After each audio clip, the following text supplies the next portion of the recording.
కొన్ని సినిమాల్లో ఇంకా పేలుతూనే ఉంటాయి. ఇప్పుడు కూడా సోషల్ మీడియాలో వీడిని ఎవరికైనా చూపించండిరా కొంచెం ఇలాంటివి కానీ ఇట్లాంటివి ఏవో ఖచ్చితంగా అవి కంటిన్యూగా అందరూ వాడుతూనే ఉంటారు. సో అట్లా ఈ క్యారెక్టరైజేషన్ కూడా అట్లనే బిల్డ్ చేసి రాసినట్టుగా అనిపిస్తుంది. ఇది ఒక డైలాగ్ ఏదో పర్టికులర్గా సినిమా మొత్తం ఒకటే ట్రావెల్ చేయటం, తర్వాత దాన్ని బయట యూజ్ చేయడం అలా ఉండదండి. ఇదేంటంటే ఆ సిచ్యుయేషన్కి తగ్గట్టు ఆయన ఒకటి చెప్తారు, అది అండర్లైన్ ఇంకంతే.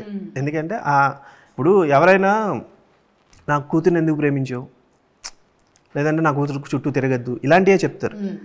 ఆయన పొలిటీషియన్ కాబట్టి ప్రేమించడం ఎలక్షన్స్లో నిలబడటం లాంటిది ఎవరైనా చేయొచ్చు, కానీ గెలవడం అంత ఈజీగా.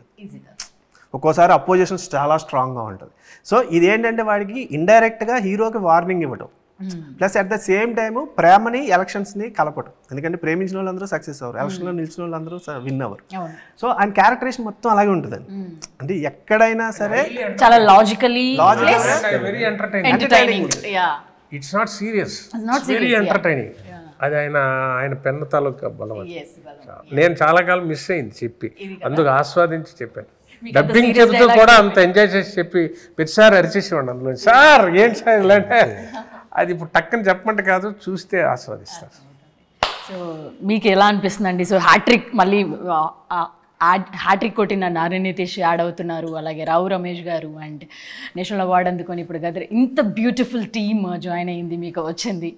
సో ఏంటి మీరెంత కాన్ఫిడెంట్గా ఉన్నారు? డెఫినెట్గా, ఎందుకంటే హిట్ ఫార్మాట్లో ఉన్నవాళ్ళు అందరూ ఆల్రెడీ నేషనల్ అవార్డు కొట్టున్నారు.